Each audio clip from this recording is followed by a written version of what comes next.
말씀 보겠습니다. 마태복음 2장 13절부터 23절 말씀입니다. 한 목소리로 합독하겠습니다. 그들이 떠난 후에 주의 사자가 요셉에게 현명하여 이르되 헤롯이 아기를 찾아 죽이려 하니 일어나 아기와 그의 어머니를 데리고 애굽으로 피하여 내가 내게 이르기까지 거기 있으라 하시니 요셉이 일어나서 밤에 아기와 그의 어머니를 데리고 애굽으로 떠나가 헤롯이 죽기까지 거기 있었으니 이는 주께서 선지자를 통하여 말씀하신 바 애굽으로부터 내 아들을 불렀다 함을 이루려 하심이라. 이 헤롯이 박사들에게 속은 줄 알고 심히 노하여 사람을 보내어 베들레헴과 그 모든 지경 안에 있는 산의 아이를 박사들에게 자세히 알아본 그 때를 기준하여 2살부터 그 아래로 다 죽이니 이에 선지자 예레미야를 통하여 말씀하신 바 라마에서 슬퍼하며 크게 통곡하는 소리가 들리니 라헬이 그 자식을 위하여 애국하는 것이라. 그가 자식이 없으므로 위로받기를 거절하였도다 함이 이루어졌느니라. 헤롯이 죽은 후에 주의 사자가 애굽에서 요셉에게 현몽하여 이르되 일어나 아기와 그의 어머니를 데리고 이스라엘 땅으로 가라. 아기의 목숨을 찾던 자들이 죽었느니라 하시니 요셉이 일어나 아기와 그의 어머니를 데리고 이스라엘 땅으로 들어가니라. 그러나 아켈라우가 그의 아버지 헤롯을 이어 유대의 임금됨을 듣고 거기로 가기를 무서워하더니 꿈에 지시하심을 받아 갈릴리 지방으로 떠나가 나사렛이란 동네에 가서 사니 이는 선자로 하신 말씀에 나사렛 사람이라 칭하리라 하심을 이루려 하리라. 아멘. 선교사들이 또는 이민 가는 사람들이 맨 처음에 그를 픽업하러 나온 사람들, 그 사람들의 직업을 따라가는, 그 사람의 하던 일들을 따라가는 것이 거의 7, 80%가 된답니다. 누구의 인도함을 받느냐에 따라 가지고 그들의 미래가 달라지는 거예요. 그들의 삶이 달라집니다. 우리도 어떤 선생을 만나냐, 또 어떤 친구를 만나냐에 따라 가지고 장래가 달라져서 부모들이 가끔 어느 한쪽 편으로만 생각하고 그러면서 친구를 잘 사귀어라, 너 그 친구 만나지 마 라고 하면서 또 자제를 시키기도 하고 그러기도 합니다. 물론 그 일이 거의 맞아요. 근데 우리 신앙도 마찬가지예요. 여러분이 예수를 믿는다 그럽니다. 예수를 믿는데도 불구하고 사람이 안 바뀌는 경우가 참 많아요. 그런 사람은 예수를 참되게 믿는다라고 보기 힘들 거예요. 오늘 성경에 보면은 이 마태가 그가 만난 예수가 누구냐라고 하는 거, 그거를 기록을 하고 있는데, 그도 그렇게 변한 것이 그냥 세리에서 아주 편하게 그냥 살 수 있을 거예요. 자기가 살아가던 삶 속에서, 또 바울 같은 경우도 마찬가지죠. 자기가 살아가던 삶에서 뭐 그냥 아무 문제 없이 잘 살 수 있는 사람인데 불구하고 변하는 경우가 참 많고요. 어떤 사람이 만약에 재벌 2세가 있다 칩시다. 근데 그 재벌 2세가, 물론 재벌들이 뭐 오래가지 못하는 재벌들도 있긴 하지만은, 그러나 그 재벌이 물려준 것들, 그가 어떤 것들도, 어떤 세력으로부터도 방해받을 수 없는 그런 것들을 가지고 있는 사람이 욕심은 없어요. 그래서 그냥 요거 가지고 몇 년 동안 풍성하게 살겠다라고 하는 사람, 그런 사람에게는 세상이 뭐 어떻게 돌아가든 아무 상관이 없습니다. 요즘 근데 주식하는 사람들, 요즘 주식시장들이 많이 떨어진다고 난리죠.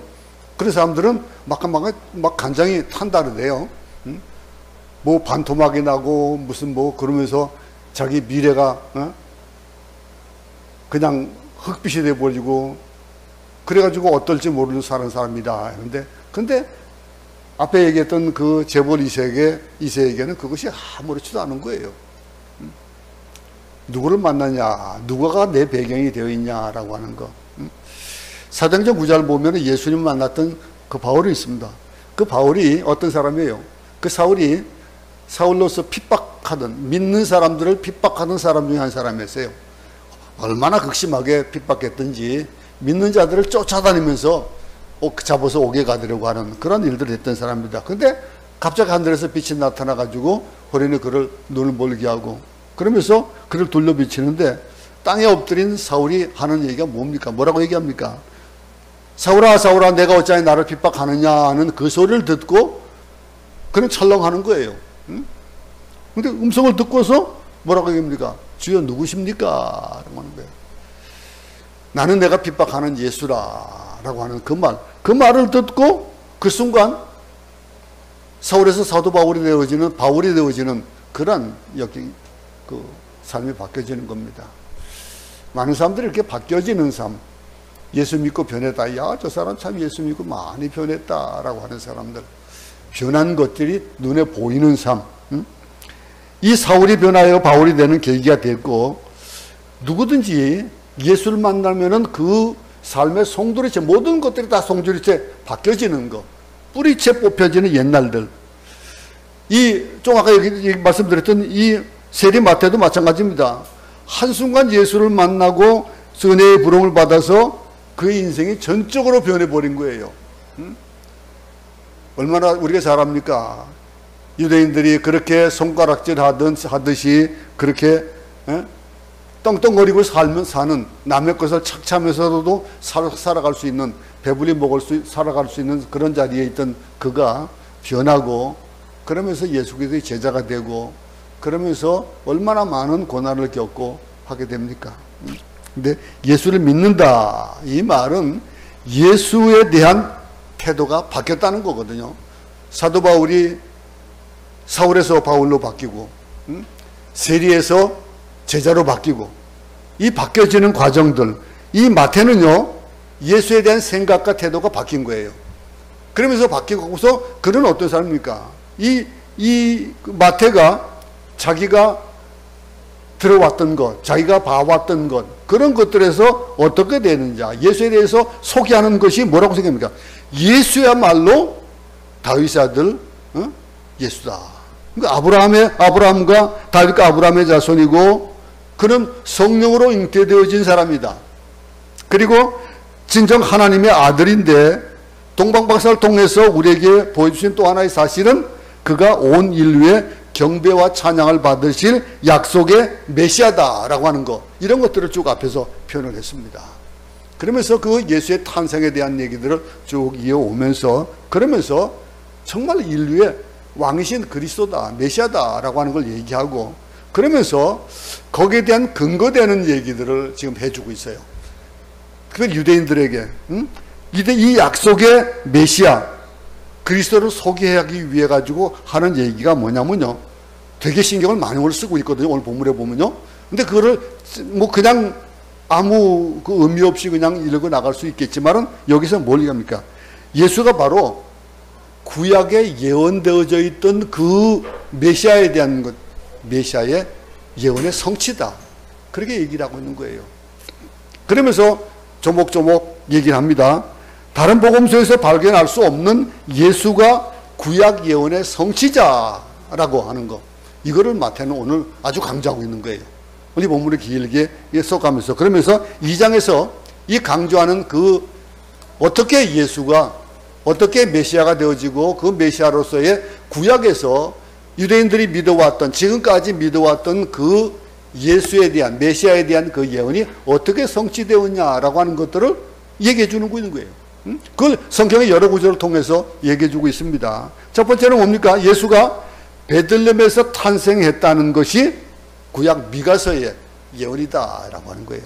베들레헴 에브라다야 너는 유다 족속 중에 작을지라도 이스라엘 다스릴 자가 내게서 내게로 나올 것이라 그의 근본은 상고의 영원에 있느니라 라고 하는 이 말씀에 성취다는 거예요. 그리고 또 두 번째는 예수가 어렸을 때 예굽으로 피가르피나를 가야 됐고 거기서 다시 나온 것이 호세아에서의 예언의 성취다라고 얘기하는 거예요. 그러면서 이스라엘이 어렸을 때에 내가 사랑하여 내 아들을 애굽에서 불러냈거늘이라고 하는 거.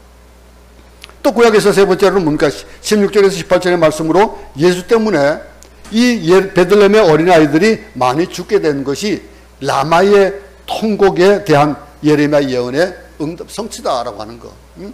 여호와께서 이와 같이 말씀하시니라. 라마에서 슬퍼하며 통곡하는 그 소리가 들리니 라헬이 그 자식 때문에 애국하는 것이라. 그가 자식이 없어서 위로받기를 거절하는도다. 이 말씀.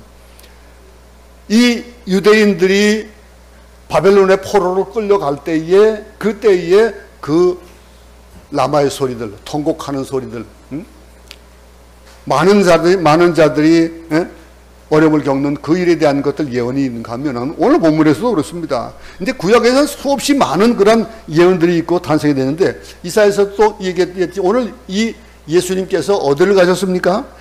애굽에서 다시 나오게 된 예수가 베들레헴으로 돌아가지 않았어요. 베들레헴으로 돌아가지 아니하고 나사렛으로 가는 것, 그것도 이사야에서는 예언이 되어 있다 이거예요. 나사렛이라는 동네, 예수님과는 아무 상관도 없던 곳이에요. 태어나기 전에 그가 갈 수 있는 그런 거리가 떨어져, 뭐 나사렛은 이 갈릴리의 그 남방 그 뭐 주변 조그마한 그런 변방 지역이거든요. 그러니 이 예수님께서 나사렛으로 가는 것도 예언되어 있던 것다, 이런 얘기를 하고 있는 거예요. 구약은 수없이 예수의 탄생이라든가 성장이라든가 죽음이라든가 부활에 대한 예언을 하고 있다는 거예요. 그래서 어떤 분들이 얘기하잖아요. 예수 그리스도에 대한 예언의 말씀이 구약에서 창세기에서부터 말라기까지 쭉 이어져 오고, 그리고 신약에서도 그 예언된 말씀은 예수 그리스도의 보혈의 피로 흘러내린다. 그것이 성경 말씀이다. 그런 얘기를 합니다. 구약에 나타난 예수에 대한 모든 예언과 기록은 실제 하나의 그림자에 불과하거든요. 어떤 확실하게 보이는 것이 아닌. 여러분들 꿈은 어떤지 모르겠어요. 저는 꿈을 꾸면 이상하게 뭐가 선명하지가 않아요. 항상 보면은 흐릿하고 그래요. 그런데 그것을 이해할 수 없는 정도가 아니고 누구인지 어떤 모습인지 뭐 어떤 모양인지 아는데도 실질적으로 우리가 이렇게 딱 뭐 화면을 이렇게 보듯이 깨끗하게 나오는 것이 아니고, 그렇습니다. 그러면 그림자도 마찬가지예요. 그림자를 생각합시다. 여기 한 사람이 서 있습니다. 한 사람이 서 있는데 그를 향하여 빛이 비춥니다. 그럼 그 빛을 비추는데 거기에 뭐가 나옵니까? 그림자가 생기게 돼 있어요. 그럼 그림자를 보고 그 그림자에 따라 가지고 그 그림자를 바라보면서 이것이 무엇이다라고 내세우기가 쉽지 않다는 거예요. 깨끗하지 않다는 거예요.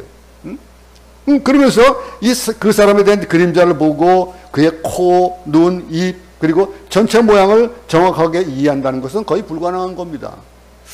그림자와 따라, 그림자는 그 빛의 각도에 따라 가지고 달라지거든요. 그러니까 어떻습니까? 근데 이 메시아에 대한 것도 마찬가지입니다.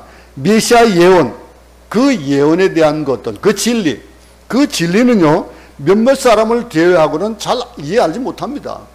그걸 잘 알아둘 수 없는 거예요. 감춰진 비밀인데 성령을 받은 통찰력 있는 사람들이 이 구약의 부분을 보면서 그것이 메시아에 대한 예언의 기록이다라고 하는 걸 알았던 것, 그런 것들을 기록한 것들을 우리는 성경에서 무수히 많이 보게 됩니다.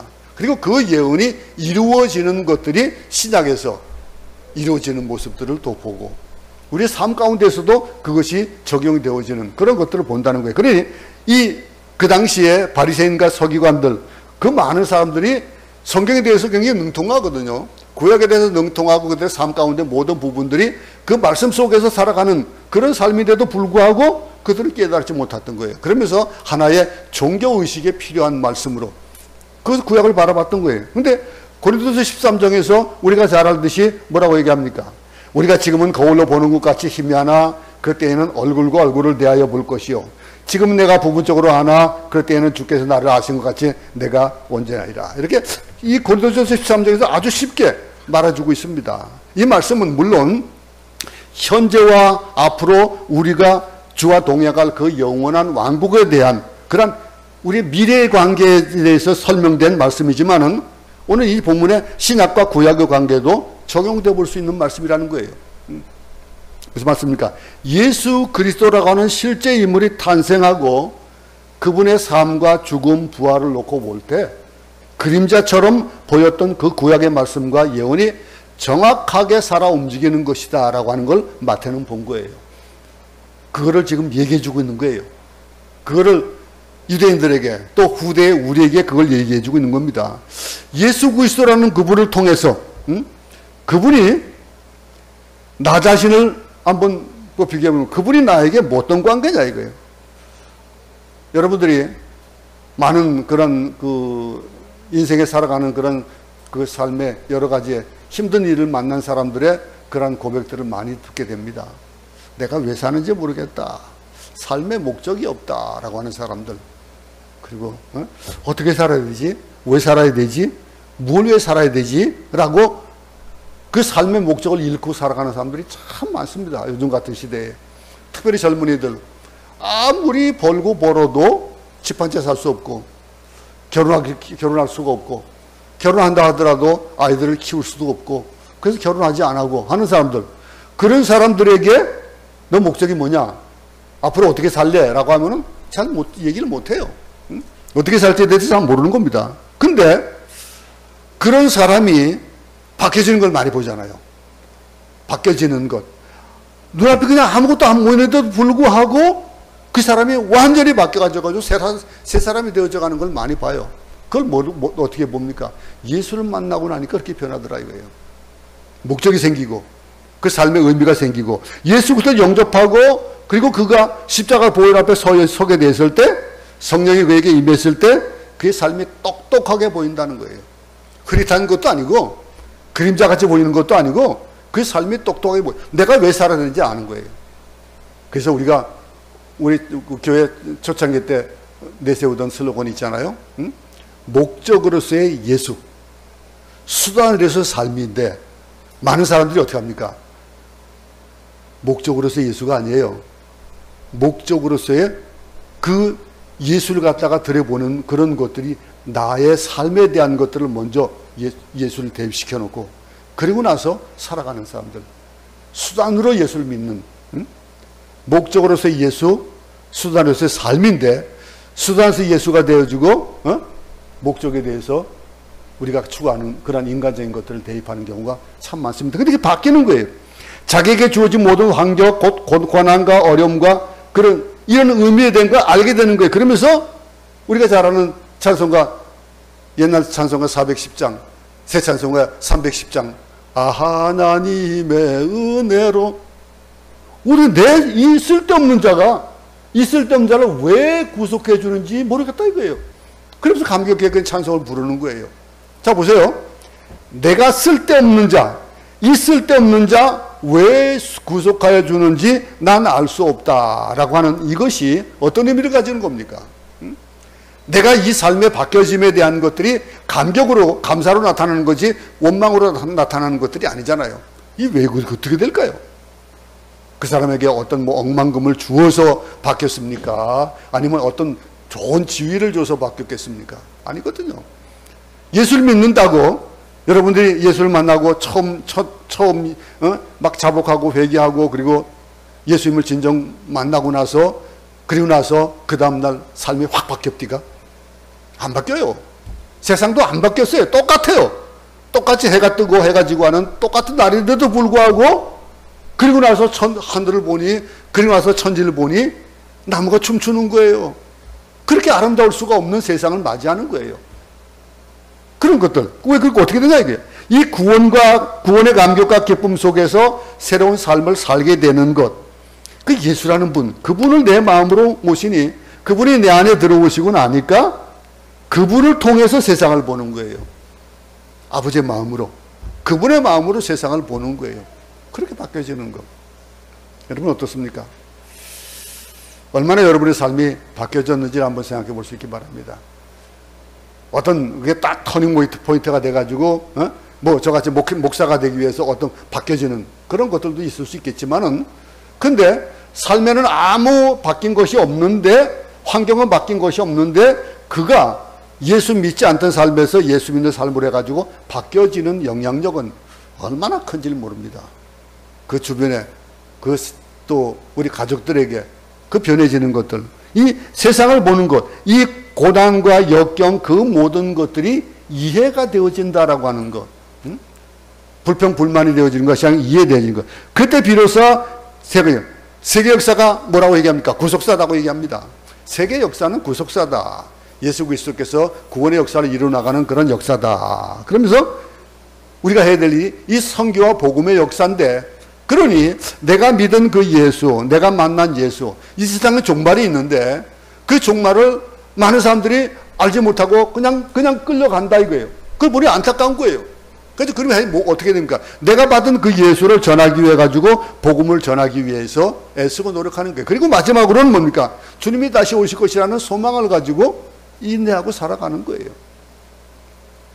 이런 목적 있는 삶과 목적 없는 삶의 그런 향방 또 결말은 달라지는 겁니다. 이거를 염두에 두고 살아야지 그렇지 못한 경우는 되지 않는다는 거예요. 그러니 이 역사의 미래에 대해서 많은 사람들이 불안해하지만은 불안하지 않습니다. 아까도 말씀드렸지만은 막 그냥 재벌 2세가 먹을 것이 많이 있고 입을 것이 있고 거주할 곳이 있는 그 사람에게 세상에 아무리 불황이 와도 무슨 걱정이 있겠습니까? 있는데. 근데 없는 사람들은 얼마나 걱정하고 얼마나 고민합니까? 어떻게 살아야 되느냐? 어떻게 했어야 되느냐? 깔등아등바등 살아가는 거예요. 근데 이 세상에서 지금 현재 역사 현재에서 내가 무엇을 하며 살아야 될 것인지를 정확하게 아는 사람들, 어떤 목적을 가진 사람들, 이 사는 것, 죽는 것에 대해서 이해하고 이 세상을 기쁨과 승리로 살아갈 수 있다는 것. 그래서 고린도에서 뭐라고 말씀하십니까? 누구든지 그리스도 안에 있으면 새로운 피조물이라. 이전 것은 지나갔으니 보라 새 것이 되었도다. 이렇게 얘기를 하고 있는 겁니다. 그러니 모든 사건을 그리스도를 통해서 관찰하고 해석하는 것. 모든 것들이 저는 여러분들하고 또 보는 관점들이 더 많이 달라질 수 있습니다. 저는 지나가다가 좋은 건물이 보이면은 여기 참 예배당 했으면 좋겠다.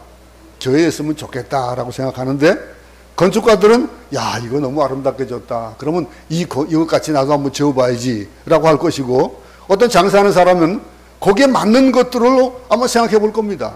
근데 모든 것들이 그렇게 되어지는 거. 하나님이 중심이고 예수 그리스도가 중심인 삶은요. 모든 것들이 그렇게 보이는 거예요.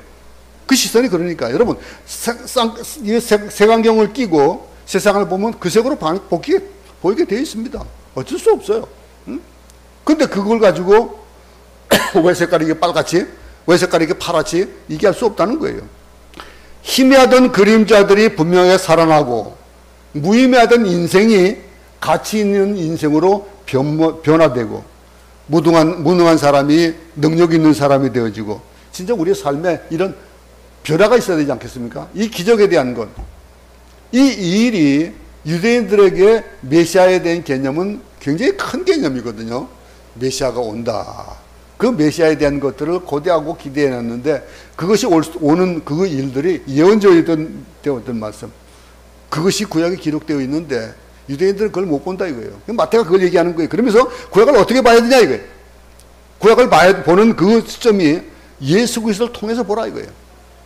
예수 그리스도의 탄생을 통해서 보라. 그러면서 구약을 어떻게 이해해야 되냐? 신약을 통해서 이해해라 이거예요. 그것이 적용되어지는 것. 예언이 실제로 일어난 것들, 실제로 성취가 되어진 것들에 대한 것들을 또 마태는 얘기하고 있는 겁니다. 이렇게 예수 그리스도 오심에 대한 얘기가 이렇게 길게 적용되어지면서 단순히 이 일은 이 구약의 역사는 이스라엘 백성들의 그냥 역사가 아니라 그냥 역사가 되어진 것이 아니라는 거예요. 히브리라고 하는 한 종족의 그냥 역사가 기술된 것이 아니고 바로 메시아의 오실 것과 오실 것이 예언되었던 것들이 이제 실현되어지는 그런 것이다라고 그런 자신있게 얘기를 하고 있는 겁니다. 그럼 어떤 시각으로 우리가 이 세상을 봐야 되냐? 어떤 시각으로 구약을 봐야 되고 어떤 시각으로 우리가 성경을 봐야 되냐라고 하는 것. 구약의 역사는 나와 상관이 없는 그 얘기가 아니에요. 이 구약의 역사가 나와 관계가 있는 상관 있는 역사입니다. 그러니 가장 기초가 되는 말씀인 것을 우리가 꼭 입심을 해야 된다라고 하는 것. 그걸 전제로 하고 오늘 이 본문을 볼 수 있기 바랍니다. 그냥 예수께서 탄생하셨구나 이런 일이 있었구나. 우리가 마태복음 1장부터 3장을 연구하다 보면요. 예수님이 구약 예언의 성취했다는 사실 이전에 우리가 한 가지 더 생각해 볼 것이 있어요. 좀 왜 그럴까라고 하는 생각을 해볼 수 있는 것이 예수님의 30세 이후의 기록은 그 3년의 기록이 기록되어져 있습니다. 근데 30세 이전에 대한 기록이 조금밖에 없어요. 없어요. 그래, 누가복음을 보면은 이제껏 공부했던 것에 대해서 몇 가지 사실을 더 보완할 수 있는 것들이에요. 누가복음 2장, 오늘 그 21절을 보면은 예수님이 태어나신, 그 앞에 그 2장 21절을 보면은 예수님이 태어나신 지 8일 만에 할례를 받으셨다라고 하는 짤막한 기록이 나옵니다. 8일 만에 할례를 받았다. 예수님이 태어나시고 나서. 자, 그러고 나서 누가복음 2장 40절에 보게 되면요. 예수님이 어린아이 때 얘기를 잠깐 모습이 묘사가 되어 있습니다. 뭐라고 했습니까? 아이가 자라며 강하여지고 지혜가 충만하여 하나님 은혜가 그의 위에 있더라. 이것이 예수님의 어린 시절에 대한 묘사에 그냥 간단한 이 묘사밖에 없어요. 30년에 대한 기록이 없어요. 예언은 그렇게 많이 되어져 있고 한데 정작 예수님이 오셨는데 그 오심에 대한 기록들이 없다는 거예요. 근데 누가복음 2장 41절에 51절을 보면은 예수님이 12살 때의 기록이 잠깐 나와요. 예수님이 12살 때 절기를 맞아서 부모를 따라서 예루살렘에 갔던 얘기. 그곳에서 또 그 성경 연구가들하고 얘기하고 있느라고 부모가 따라가지 못하지 부모가 막 애타했던 그런 얘기가 잠시 기록이 되어 있습니다. 근데 그런 얘기와 아울러서 누가복음 2장 50절에 보면은 12살 때부터 30살까지 얘기를 한 구절로 딱 요약하고 있는 것이 또 하나가 있어요. 예수는 지혜와 키가 자라가며 하나님과 사람에게 더욱 사랑스러워 가시니라. 그밖에 없어요. 예수에 대한 기록이 없어요. 어떻게 생각하십니까, 여러분? 왜 그럴까요? 그 예수님에 대한 기록이 왜 없을까요? 사복음서를 보면요, 예수님의 30년에 대한 기록보다도 예수님의 3년의 삶에 대한 기록이 더 분량이 더 큰 거예요. 짤막한 기록, 30년 동안 살아왔던 그 일들. 그래서 많은 사람들이 그런 얘기를 합니다. 예수님이 정작 메시아가 된 것, 그 예수님으로서의 그 메시아적인 사명을 받은 것은 30세에 받은 것이다. 이런 얘기를 하는 그 이유가 바로 그런 것 가지고 얘기를 하거든요. 예수님은 누굽니까? 하나님이에요. 하나님의 아들이라는 걸 믿는 겁니다. 그러면은 저는 믿기를 30년 동안도 예수님이 하나님이셨어요. 그것을 밖으로 표출하지 않아졌고 거기에 삶에 대한 것들이 물론 형제들이 보세요. 형제들이 처음에는 예수를 안 믿었어요. 예수에 대한 것들을 인정 안 했거든요. 그러니까 그 삶 자체가 예수님께서 어떤 삶을 살길래 저런 얘기를 할까라고 얘기할 수 있을 정도로 그런 정도로 예수님은 밖으로 표출하지 않으셨지만은 하나님이셨다는 거예요. 그것이 딱 30세가 돼가지고 어떤 영을 딱 받아가지고 하나님이 되었던 것이 아니라는 거예요. 동정녀로 태어나셨던 것들, 이런 것들. 이러니 많은 의심을 하게 되고 많은 또 여러 가지 질문을 하게 되고 그 질문하는데 이 성경은요, 우리가 간단하게 아주 분명하게 해답을 주고 있는 구절이 있어요. 다 같이 한번 읽어보겠습니다. 봅시다. 오직 이것을 기록하면 너희로 예수께서 하나님의 아들 그리스도이심을 믿게 하려 함이요 또 너희로 믿고 그 이름을 힘입어 생명을 얻게 하려 함이니라. 이게 바로 사복음서를 기록한 목적이에요. 거기에 30년에 대한 생활이 아무 의미가 없다는 거예요. 거기에 대한 것보다도 예수를 믿는 것. 그것 때문에 30년에 대한 기록보다는 3년에 대한 기록이 성령을 받은 성경의 기록자들에겐 더 중요한 역사들이라 이거예요. 그 사건 관심사라는 거예요. 예수가 어떻게 살았느냐? 어디서 살았느냐? 이 생애 스토리보다는 예수가 무엇을 했느냐 하는 사역에 대한 관심이 더 깊었다는 말이에요. 우리가 얼마나 오래 살았냐라고 하는 거. 저만큼 오래 사는 사람도 우리 교회는 없어요. 오래 살았습니다. 근데 저보다 더 오래 살은 사람들이 또 많이 있어요. 그런 사람들이 어떻게 살았느냐라고 하는 것, 이런 것들. 무엇을 하고 살았지? 어떻게 살았지? 이런 거. 그거보다도 그 속에서 내가 어떤 가치 있는 삶을 살아서 어떤 열매를 맺었느냐, 이게 중요하지. 예? 그러면은 살 때 함부로 살아도 되겠네요. 결론만 좋으면 되죠. 그게 아니잖아요. 그러면 이 얼마나 값지고 보람있게 살았느냐, 이것이 더 중요한 거예요. 얼마나 살았냐가 중요한 것이 아니잖아요. 어떤 사람들은 막 짧은 인생을 살고서 큰 열매를 맺고 간 사람들이 많이 있어요. 응? 나이가 많고 오래 산 것 자랑할 수 없는 겁니다. 근데 이 꼰대라는 소리를 듣는 것 중에서 한 가지가 그거예요. 내가 나이가 많은데 유교사상인 우리나라에서 나는 넌 왜 나를 선배 대접 안 해? 너는 나이 먹은 사람 대접을 왜 안 해? 이렇게 얘기하는 사람들, 그것이 뭐 자랑거리가 아니거든요. 내가 어떻게 살았느냐, 이 어떻게 바르고 의미 있고 가치 있게 하나님의 영광을 위해 살았느냐가 중요한 것이라는 거예요. 저는 인생의 거의 대부분을 선교지에서 보냈습니다. 그러면 30대 후반에 들어와가지고 지금 70대니까 거의 인생의 반을 저는 이곳에서 살았어요. 근데 제가 이전에 살았던 그 삶들은 하나 내놓을 만한 것이 없어요. 그런데 내가 이 땅에 와가지고 선교사에서 살았던 일들, 이런 일들 되돌아보면 얼마나 감격하는지 몰라요. 내가 이게 정말 나 같은 사람 이렇게 사용하시는구나. 우리 지난 목요일날 우리 선교지를 선물 가지고 다니고 갔습니다. 가보니까 딱 까와교회 갔는데 깜짝 놀라는 거예요. 물론 이제 그 화요일, 그 전날 우리 김영희 선교사가 와서 갔을 때, 그게입니다만, 우리 사역자들이 저를 붙잡고서 얘기하는 거예요. 정말로 당신은, 그 마음속이 우리 필리핀 마음을 가진 것 같다. 필리핀의 마음을 가진 것 같다. 그래서 주님 막 그냥 감격해가지고 막 그냥 매달리는 거예요. 그러면서 다시 와줘서 고맙다 이거예요. 보고 싶었는데 안 올 줄 알았다 이거예요. 은퇴하고 나면은 가면은 안 온다, 사람들이 안 온다 이거예요. 안 오는데 왔더라 이거예요. 그러면서 야, 그거 아니고 내가 오고 싶어서 온 게 아니고 하나님이 아직 가지 말라 그래서 안 간 거야. 나 가면은 또 다시 안 올지 몰라.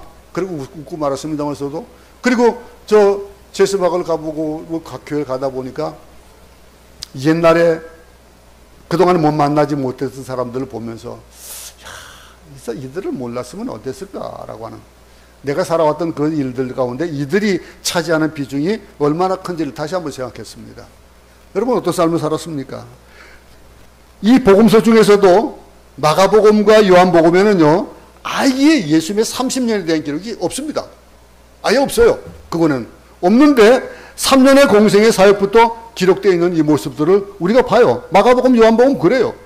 마가는 또 요한은 예수님에 대해서 무슨 왜 그런 관점으로 오늘 이 글을 썼겠냐라고 하는 거.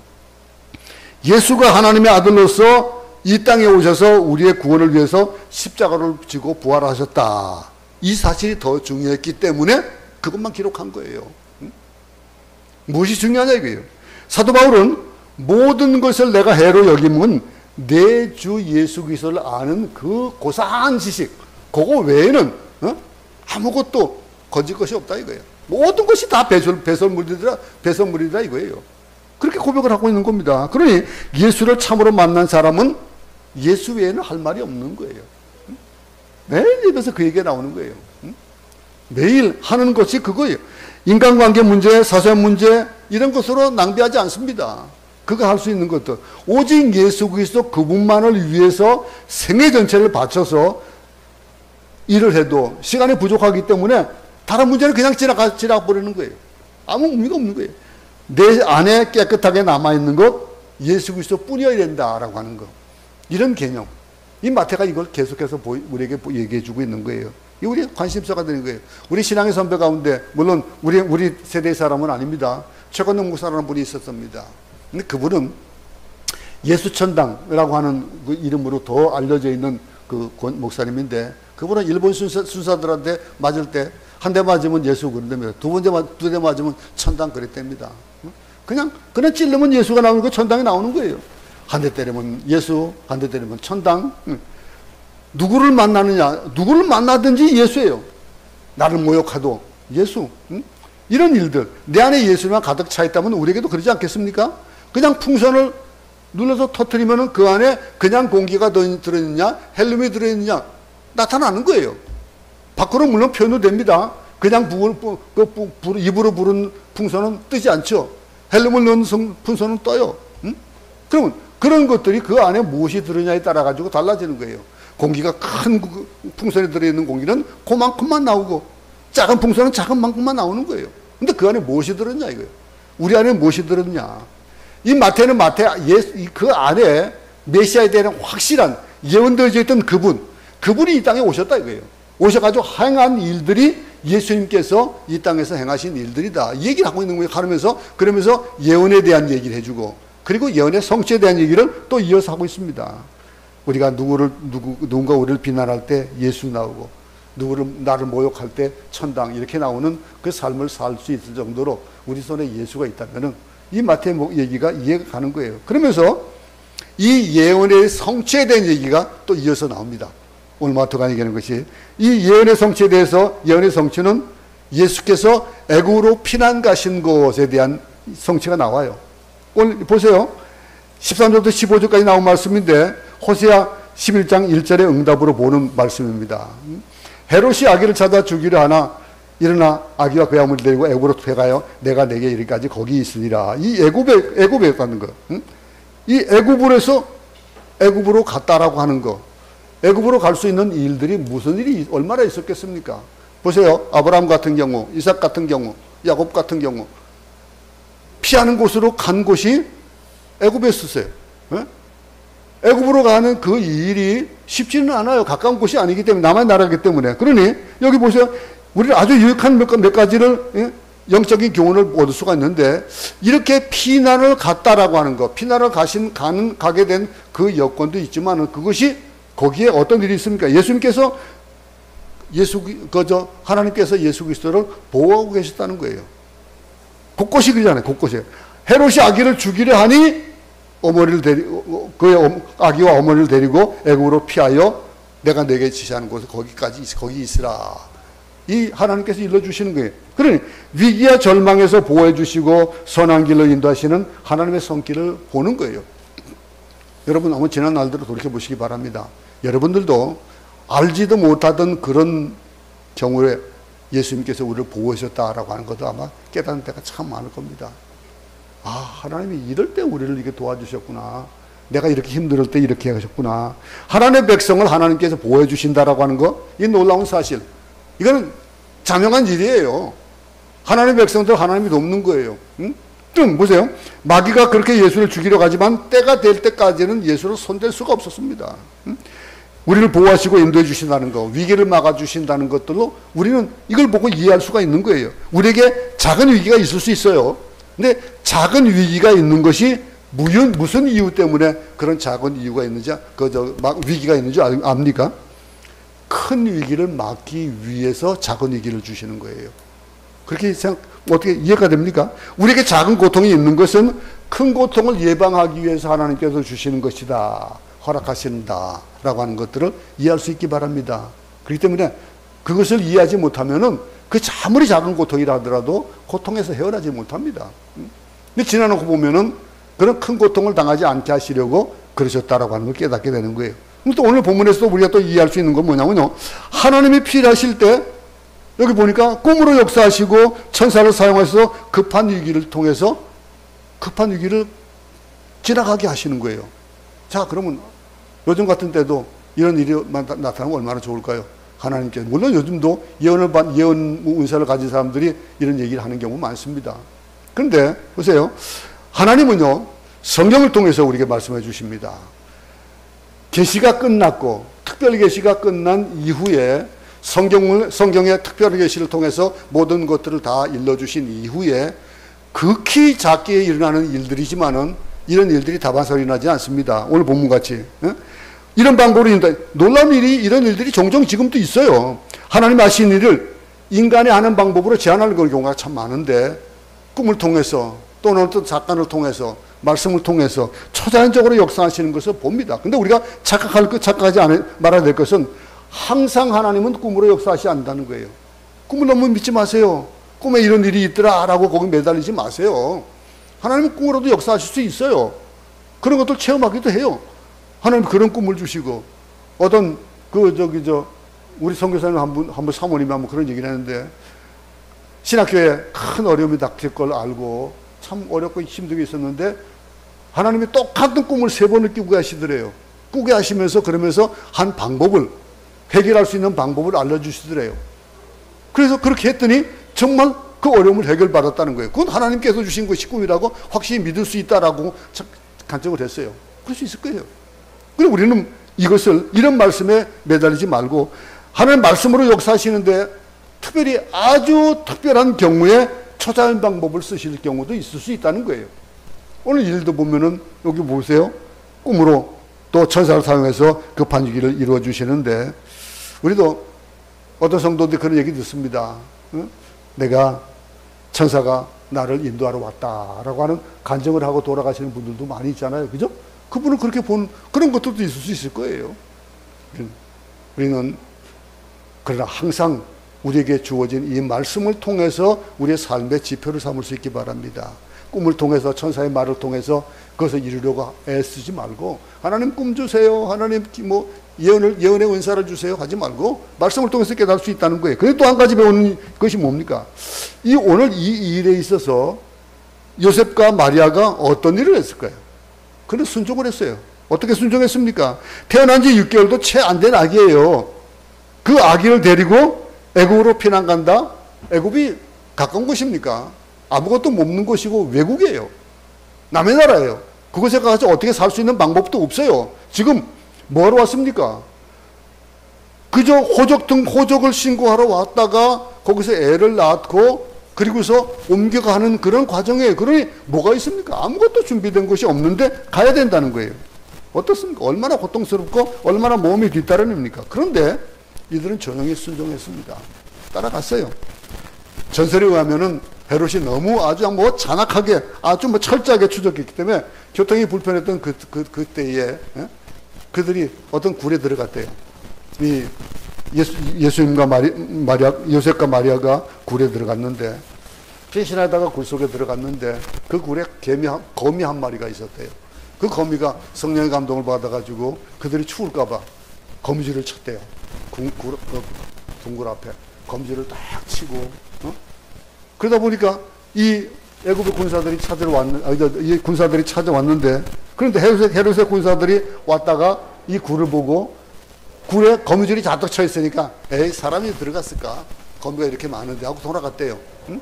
그런 전설이 있어요. 근데 그 전설 때문에 우리 크리스마스 추리에 보면은 금줄 은줄이 있잖아요. 막 그래서 그런 줄을 다뤘답니다. 응? 그런 얘기가 있어요. 어쨌든요. 하나님은 예수님을 피난을 하시는 것을 도와줬다라고 하는 것. 그런데 그런 속에서 그것을 따라서 순종하느냐 안 하느냐는 그거는 요셉과 마리아의 몫이에요. 하신 일대로. 여기 꿈에 천사가 나타나서 밤에 빨리 떠나라 그랬습니다. 근데 그들이 그게 준비가 되어 있겠습니까? 아무 준비가 되어 있지 않은 거예요. 먹을 것, 마차 준비가 되어 있지 않아요. 돈이 얼마나 있었는지 모르겠습니다. 그런데 그들은 모든 것을 하나님이 준비해 놓으신 것이라 믿고 믿음과 확신을 가지고 갔다는 거예요. 그걸 이어서 또 이 구약의 모세가 이스라엘 백성들을 애굽에 탈출시키고 해방시키는 그런 일들도 마찬가지로 볼 수 있는 겁니다. 근데 이 호세아 11장 1절에 내 아들을 애굽에서 불렀다라고 하는 말씀에 대한 예언에 대한 성취가 바로 예수님이 애굽에서 나오게 되는 그런 일들에 대한 것들을 본다는 거예요. 이 애굽에 그 피신했던 예언의 성취가 오늘 또 베들레헴의 통곡에 대한 얘기도 나옵니다. 아까도 말씀드렸지만은 이거를 예레미야 31장의 얘기를 그 말씀으로 성취를 보고 있는데 보세요. 이 헤롯이 백성들에게 속은 줄 알고 심히 노하여 사람을 보내어 베들레헴과 그 모든 지경 안에 사내 아이를 박사들에게 자세히 알아본 그때를 기준하여 2살부터 그 아래로 다 죽이니라는 기록이 나타납니다. 여기서 사실 하나를 발견하는 것이 뭐냐면 인간의 분노하면은 살인을 저지를 수 있다는 거예요. 분노를 잠시 꺾으면은 그것이 그 해결될 수 있는 부분인데 그걸 이기지 못하고 살인을 저지르는 그런 모습도 보인다는 거예요. 근데 어떤 경우든 이러한 지도자, 그 살인을 아무렇지도 않게 여기는 지도자들 또 얼마나 많습니까? 그런데 어쨌든 헤롯은요, 미움과 분노로 가득 찼는데 무고한 아이들을 다 죽였어요. 무고한 아이들을 다 죽이고 이 마태는 이 사건을 예레미야서에서 예언되어져 있던 그 일들의 성취다 이러는 거예요. 옛날에 예루살렘 백성들이 아까 말씀드렸지만 이 바벨론으로 끌려가는 거 보면서 라마의 통곡 소리가 점점 높아졌다라고 하는 거, 그거를 예레미야에서 얘기하고 있는 거예요. 라마의 통곡 소리와 베들레헴의 통곡 소리를 비교한 겁니다. 그리고 마태는요, 베들레헴의 통곡을 또 이 야곱의 아내였던 라헬의 통곡과도 연결시키고 그리고 예수께서 성장한 후에 예루살렘을 바라보면서 예루살렘아 예루살렘아라고 외쳤던 그런 통곡과도 연결시켜서 생각해 볼 수 있는 것들이라는 거예요. 근데 무엇보다도 보세요. 이 예언의 성취가 아까도 얘기했지만 나사렛 예수다라고 하는 거.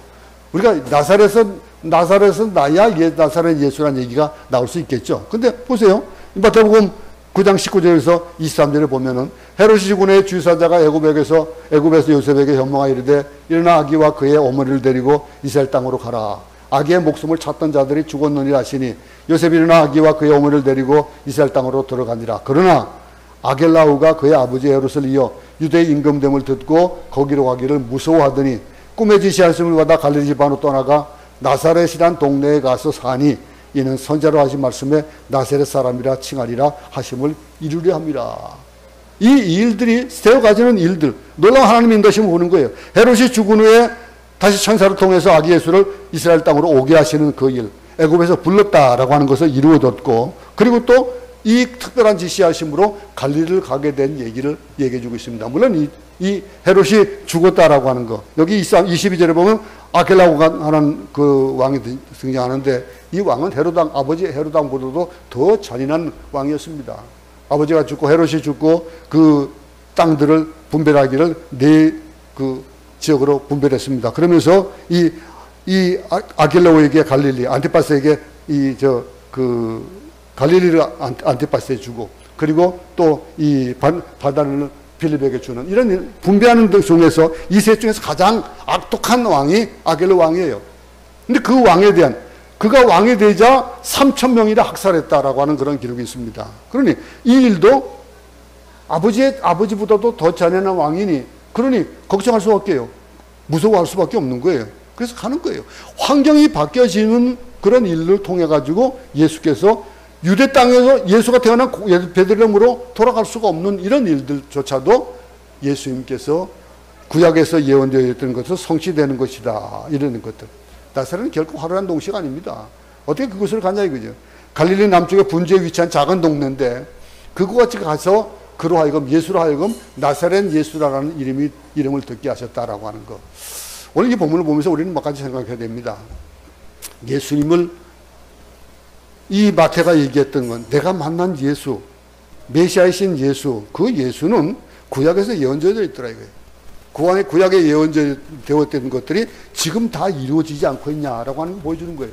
그러면서 예수가 누구냐라고 하는 걸 보여주는 겁니다. 그러니 이런 성실하게 하나님을 경외하며 예수 그리스도의 그 공생애를 준비했던 그 과정들, 이런 일들, 그러면서 나사렛에서 태어나신, 자라나신 얘기에 대한 것들은 그냥, 시간에 없이 지나가겠습니다. 이사야 11장 6절부터 8절을 보겠습니다. 이리가 어린 양과 함께 살며 포범이 어린 염소와 함께 누우며 송아지 어린 사자와 살찐 짐승이 함께 있어 어린아이에게 끌리며 암소와 곰이 함께 먹으며 그것들의 새끼가 함께 엎드리며 사자가 소처럼 풀을 먹을 것이며 젖먹는 아이가 독사의 구멍에서 장난하며 젖대는 어린아이가 독사의 굴에 손을 넣을 것이다. 이 말이 이루어질 수 있는 확률이 있겠습니까? 어떻습니까? 이건 그냥 꿈 아니겠어요? 환상 아니겠어요? 근데 이런 일들, 이 일에 대한 것을 얘기하면서 예수 그리스도의 통치하는 세기가 이런 통치하는 세상이 올 것이다 라고 하는 것까지, 이것까지도 예언되었던 그런 것들. 마태가 발견한 예수가 바로 그 예수입니다. 마태는 예수를 발견하면서 구약 예언의 성취이신 예수 그리스도를 그는 봤습니다. 구약의 예언을 받고 그 성취가 이루어지는 것이 예수라는 걸 받고, 그러니 이 다윗과 아브라함의 자손 예수 그리스도, 성령으로 잉태하신 예수 그리스도, 온 인류에게서 경배받으실 예수 그리스도께서 십자가에 돌아가실 것까지도 예언되어져 있고 그 일을 이루고 나오고, 그리고 예수님께서 재림하시게 되면 앞으로 어떤 일이 벌어질 거예요. 하늘의 왕, 이 새 예루살렘이 되어질 일들에 대한 것들을 오늘 얘기하고 있는 겁니다. 이 일들. 우리는 무엇을 바라보며 예수를 바라봅니까? 성탄을 바라보면서. 시간을 많이 갔습니다만서도 성탄을 우리는 보면서 한 가지 꼭 명심할 것이 있습니다. 마태가 발견한 예수. 거기 나는 발견했냐? 마태가 그렇게 구구절절 얘기했던 예언적이 되어 있고 그 예언이 성취되어져 있고 앞으로 이러한 이사야 얘기하는 그런 이 말씀과 같은 그런 세상이 이루어질 것을 여러분은 믿냐 이거예요. 믿으면서 성탄절을 이루냐 이거예요. 아까도 우리 기도하면서도 말씀했지만은 성탄절을 성탄절로 여기지 못하는 사람들이 그냥 하나의 그냥 날로 지나가면서 즐기는 날로 그냥 지나갑니다. 그동안 코비드 때문에 움직이지 못했던 사람들이 이제는 대면하는 거 마음대로 살 수 있으니까 마음대로 다니면서 열심히 내는 거고요. 저는 그런 가운데서도 또 참된 성탄에 대한 의미를 깨닫냐 이거죠. 우리는 우리 삶 자체가 예수를 발견한 마태와 같이 우리도 그 예수를 만나야 되지 않겠습니까? 그 예수를 발견해야 되지 않겠습니까? 그 예수 그리스도를 깊이 생각하는 그런 성탄절 되기 바랍니다. 그저 한 해가 되어지고 지나가는 그런 일로 그렇게 한 그 절기로서 지나가는 성탄절이 아니라 정말 예수를 만난 그 마태와 같이 그 고백하는 것 같이 우리도 그 고백을 세상을 향해서 고백하는 그런 우리 모두가 되기를 간절히 소원합니다. 하나님 아버지, 성탄을 맞아 구약의 예언의 성취이신 예수 그리스도로 인하여 감사드립니다. 우연히 태어나신 분이 아니고 이 세상의 단순한 성자가 아니라 하나님의 아들이신 예수 그리스도시고 오늘 우리에게 임하여 주셔서 나사렛 예수 그리스도가 우리 안에 충만하게 하여 주시옵소서. 그의 겸손과 그의 능력과 그의 왕되심을 바라보게 하여 주시옵시고 그래서 예수 그리스도 탄생을 기뻐하며 우리 삶 가운데서 예수 그리스도의 이름으로 그 영광으로 사는 우리 모두가 되기를 간절히 소원하고 예수님 이름으로 기도드렸습니다.